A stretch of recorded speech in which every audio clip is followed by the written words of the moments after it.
Hello everyone, आप सब कैसे हैं। मैं उम्मीद करता हूं कि बहुत अच्छे होंगे और अपनी पढ़ाई को बहुत अच्छे से कर रहे होंगे। मैं Akash Kumar वडाना ICT virtual classroom में आपका बहुत बहुत स्वागत करता हूं मेरे प्यारे बच्चों। जैसा आपको पता है मेरे प्यारे बच्चों, बेसिकली हमारी आपका 8th क्लास है, क्लियर है। और हम लोग 8th क्लास में पढ़ रहे थे पहाड़ी चित्रकला को। और पहाड़ी चित्रकला में हम लोग गुलेर शैली और कांगड़ा शैली को हम लोग पढ़ चुके हैं कि कांगड़ा चित्र शैली और आपका गुलेर चित्र शैली किस प्रकार की थी। तो हमने बोसोहली वहाँ जो आपकी चित्रकला थी उसमें कैसे पूर्णतः बदलाव आया, और बदलाव आने के बाद जो ये स्थिति है ये हमको दिखाई दी, और कैसे हम इस दिखावे को और इस बदलाव को आपका महसूस कर सकते हैं। हम इनको देखते हैं, हम इनको समझते हैं, किस किस प्रकार से हम इसको समझ सकते हैं कि ये कला शैली में किस तरह का बदलाव, किस तरह की उम्मीदें, किस तरह की चीजें हमको दिखाई देती हैं, और हम इन पर बात करते हैं। क्लियर है? इतना हमने देख लिया और इतना हमने बात कर लिया। क्लियर है? आगे बढ़े। देख चुके इतना हम लोग। चलिए, कांगड़ा शैली को हमने पूरा पढ़ा कि भाई कांगड़ा राजा संसार चंद ने आपका 1775 से लेके 1823 के बीच में कैसे इसको डेवलपमेंट के दौर से गुजारा है और बात किया है। इन सब चीजों को हमने आपका एक एक करके गौर करके हमने इन सब चीजों को आपका देख लिया। क्लियर है? क्या है, किस तरीके से है, इन सबको हमने देखने का, जानने का प्रयास किया है। क्लियर है?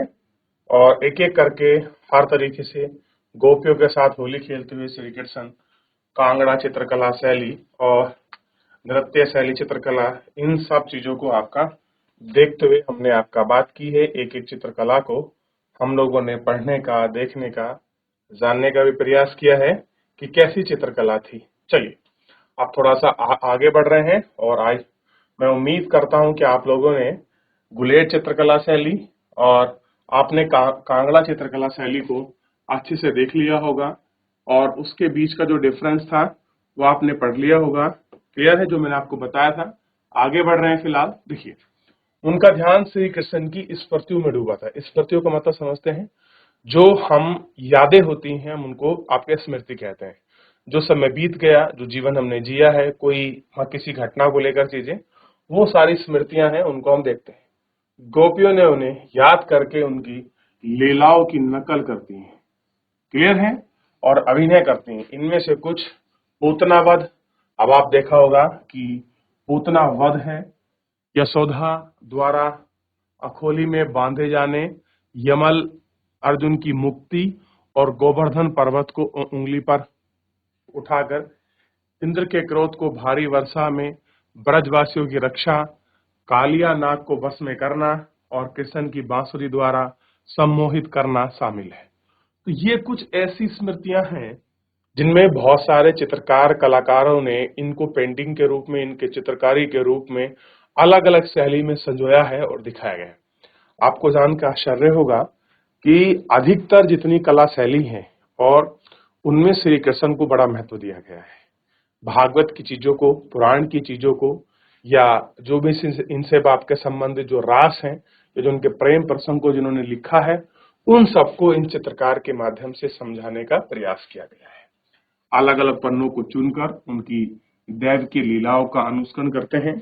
इन पन्नों को यानी कि फोलियो को वह कलाकार संवेदनशील आकृति की उत्कृष्टता को आत्मा कर चित्रित करते हैं, और सबसे बाएं और उसके मध्य में एक गोपी जो श्री कृष्ण की भूमिका अदा कर रही है, उसके आगे झुकी हुई दूसरी गोपी वृक्ष को चूस रही है, और जो पूतना की भूमिका अदा कर रही है, और अपने हाथ सिर पर रख लेकर ये आपका दर्शाएगा।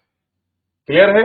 तो इस तरीके से आपको दिखा रहे हैं। अभी देखिए, ये पूतना की स्थिति को दिखाया गया है, पूरी स्थिति को इसमें दिखाने का प्रयास किया गया है। क्लियर है? स्मरण है गुलेर और कांगड़ा कला का, जो उसमें निजी संग्रहालय हुआ है और निजी संग्रहालय में रहा है। उनकी साढ़े उमड़ कर वह मर जाएगी। उसके आगे एक दूसरी गोपी जो यशोदा का पात्र, पात्र का मतलब होता है किसी के रूप में अभिनय करना को हम पात्र कहते हैं, वो अभिनय कर रही है।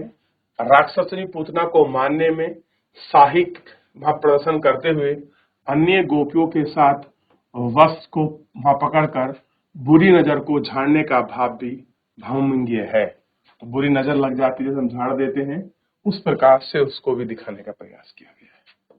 क्लियर है? इन सबों के अतिरिक्त दाईं ओर एक गोपी अखोली बनी है, जो कृष्ण के पात्र की अदा करने वाली गोपियों के साथ कपड़े से बंधी हैं, जबकि उनकी माँ हाथ में छड़ी लिए उछाल रही है।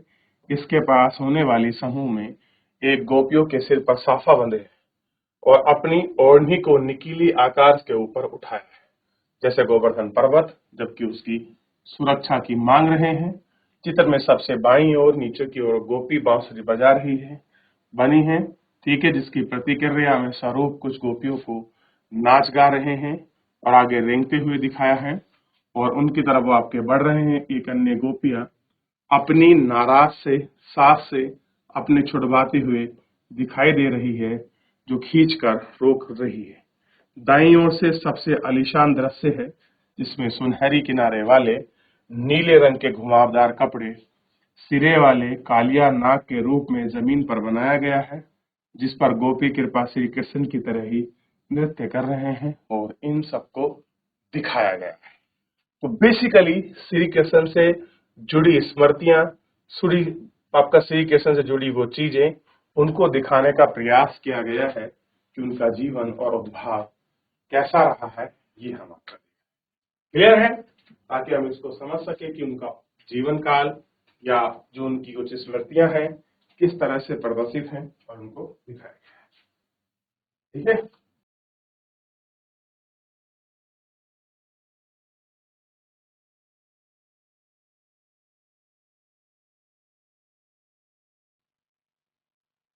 अष्ट नायिका यानी कि 8 नायिका का चित्रण पहाड़ी शैली का मुख्य विषय।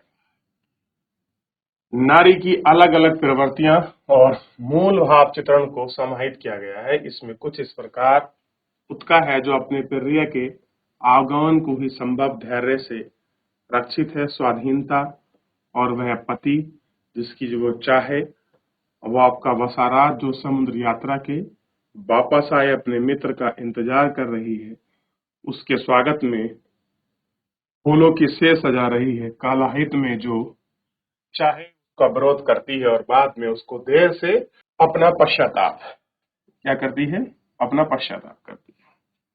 जब भी अष्ट नायिकाओं का उल्लेख होता है तो कविताओं और कलाकारों की सबसे अधिक पसंदीदा अभिसारिका को एक विशेष स्थान मिला है।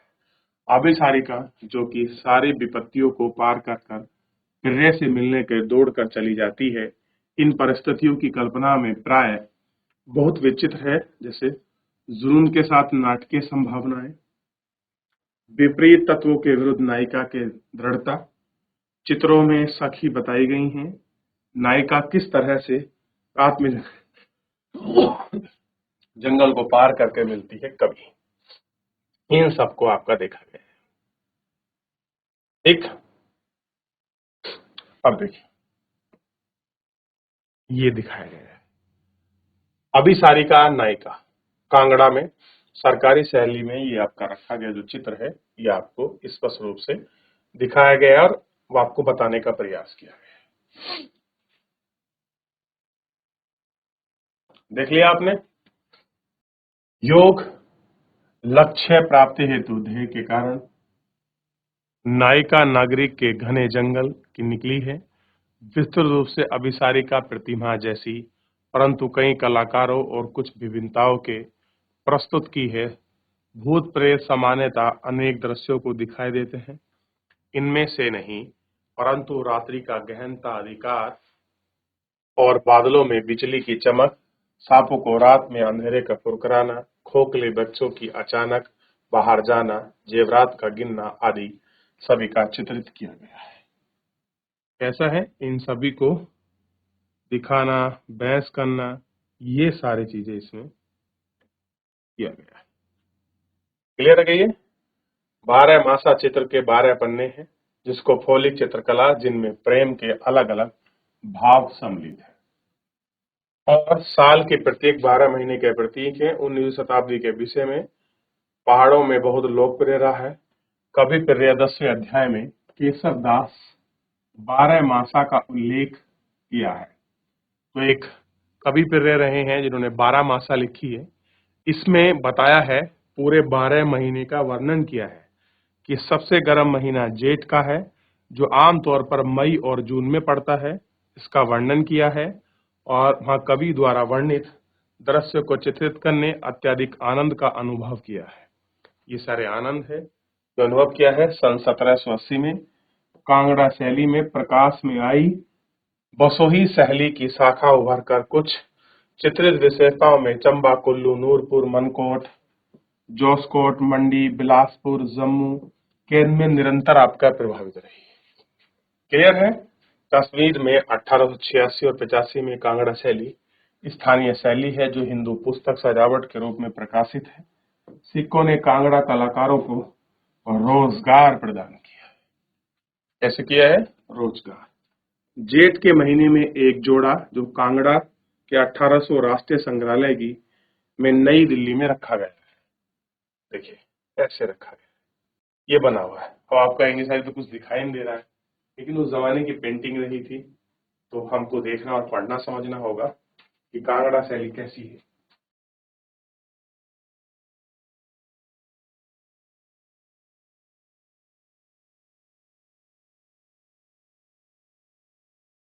आगे बढ़े। पहाड़ी शैली के संदर्भ में कोई प्रत्येक केंद्र में नहीं है और नियमबद्ध चरित विशेषताओं को प्राप्त नहीं कर सका। इसे मोटे तौर पर 3 शैलियों में विभाजित किया गया है: बसोली, गुलेर और कांगड़ा। 3 शैलियों को इसमें बनाकर रखा गया है। क्लियर है? और इसके विषय अलग अलग मत रखे गए हैं। ये सूचक केंद्र के हैं जहां से शैली को स्थापित हो जाते हैं। जोराट में गुलेट शैली की पहचान की गई है। गुलेट शैली के अंतर्गत जोराट केंद्र के रूप में श्रेणीबद्ध हुई है। प्रतीक्षा श्री कृष्ण और शयनशील राधा कलाकार पंडित च्याऊ के 2 पुत्र थे, मानक और मानकू यानी कि नैनसुख। और पहाड़ी चित्रकला शैली में बसोली चित्रकला का स्तर कांगड़ा की कुशलता को पहुंचाने में इन दोनों का महत्वपूर्ण योगदान रहा है। उनके पुत्र कांगड़ा के स्वर्णिम युग का प्रतिनिधित्व करते समय गुलेर कांगड़ा के दौर में अनेक आया है, और जबकि बदलते प्रयोग में आने से पहले इनको की गई है। गीत गोविंद मनु की उत्कृष्ट संग्रहालय है। गीत गोविंद को पढ़िए। जैसा कि पहले उल्लेख हुआ है कि जयदेव द्वारा रचित संयोजकता गीत गोविंद का आरंभ यमुना के किनारे राधा कृष्ण प्रेम लीला के वर्णन में होता है। कवि द्वारा वसंत ऋतु में स्मरणीय और कृष्ण और गोपियों के साथ रासलीला में प्रस्तुत सुंदर वर्णन किया गया है, अनदेखी की गई है। और दिल से खुशी राधा रानी अपनी साखी कुंज का उदास बैठी है, जहां वर्णन करने की बात है जैसे श्री कृष्ण सुंदर गोपियों से कुछ समय राधा कृष्ण को महसूस करते हैं, राधा को ढूंढते हैं परंतु उन्हें नहीं मिलती है, उनके लिए विलाप करते हैं यानी कि रोते हैं। संदेश वाहक गोपी राधा के पास जाती है और श्री कृष्ण के उत्कंठ व्यक्त करती है कि वो कैसे व्याकुल हो रहे हैं। अंत राधा उनसे मिलने के तैयार हो जाती है। आध्यात्मिक एकात्मक का प्रवाह है। दार्शनिक स्तर पर एक नाटक है जिसका पात्र देवीय है, जहां राधा एक भक्त है या आत्मा, श्री कृष्ण परमात्मा है जिसमें वह डूब जाती है, और प्रेम लीला मानवीय है। इस चित्र में राधा शर्माते हुए देख रही है, वे झाड़ियों में जाने के संकोच कर रही है। श्री कृष्ण बेसब्री से इंतजार कर रहे हैं। कलाकार की कल्पना का स्रोत चित्र इसके पीछे वर्णित किया गया है कि जिसका अनुवाद इस प्रकार है: राधा सखियन तुम्हारे प्रेम युद्ध में तुम्हारी आत्मा के अभिप्राय को समझ गई हैं। अब संकोच छोड़ दो और अपनी कटु सत्र को खुशी और खानदान और दोनों को प्रेमी से मिलने से आगे बढ़े। राधा अपनी प्रिय दासी के साथ आगे बढ़ो, उंगली अपनी सखी के हाथ थाम लो, अपनी प्रिय से प्रणाम और अपनी चूड़िया को खनखनाने दो और अपना मार्ग तय करो। जयदेव के सुंदर गीत श्रद्धा और उनके होठ पर सहदेव रहते हैं। अंत राधा अपनी सखियों का आग्रह स्वीकार कर लेते हैं। जयदेव इसे गीत गोविंद में लिखते हैं। जयदेव इस तरह से वर्णित करते हैं कि तब तक वह देर नहीं करती है, सीधा प्रवेश करती है। उनके पग थोड़े धीमे पड़ते हैं, किंतु चेहरा अकथनीय और प्रेम को दर्शाता है। उनकी चूड़ियां संगीत में प्रवेश करती हैं, लहजा उनका डूबा हुआ है और दिखाती है। तो इस तरीके से उन्होंने उसको दिखाया है। अब नैनसुख ने काफी कुछ वहां उनकी शैली और कृत्यों के बारे में लिखा है। क्लियर है? तो एक तो ये दिखाया गया है कैसे कैसे पेंटिंगें हैं और जिन्होंने बनाई हैं, और दूसरा देखिए नंदा और नंद यशोधरा और श्री कृष्ण है, पूरा उसमें व्याख्यान किया गया है। कांगड़ा शैली है, चित्रकला थोड़ी बदली है, आपको अलग रूप में दिखाई भी दे सकती है, आपको श्री कृष्ण से ना लगे, लेकिन अलग अलग पंथ और रागी और वैरागी इसमें दिखाई दे सकते हैं। ये देखिए, ये आपको दिखाई देगा। ये हाथ की बनी पेंटिंग है बच्चों, उस जमाने में कैसी है, हाथ की बनी पेंटिंग है। देख लिया आपने? ये देखिए श्री कृष्ण और राधा का जो मिलन है ये उसमें दिखाया और आपका दर्शाया जा रहा है पूरा, आप इसको देख सकते हैं। क्लियर है? देख लिया इतना? ठीक। और जोरहाट के राजा राजकुमार बलवंत सिंह को बड़े जतन के चित्र देखते हुए उनको यहाँ पर हाथ से पकड़े हुए और ये आपका दर्शाया गया है और चित्र को ये दिखा रहे हैं। क्लियर है कि जोरहाट का चित्र किस प्रकार है, कैसा कुछ है, ये आपको देखना चाहिए। और ये चित्रकला का पूरा चैप्टर बेसिकली आपका समाप्त होता है। तो बड़ी सुंदर पेंटिंग है, कभी मौका लगे तो देखिए या अपने घर में लगाइए। चलिए फिलहाल आज के लिए इतना ही, मिलेंगे नेक्स्ट लेक्चर में। धन्यवाद।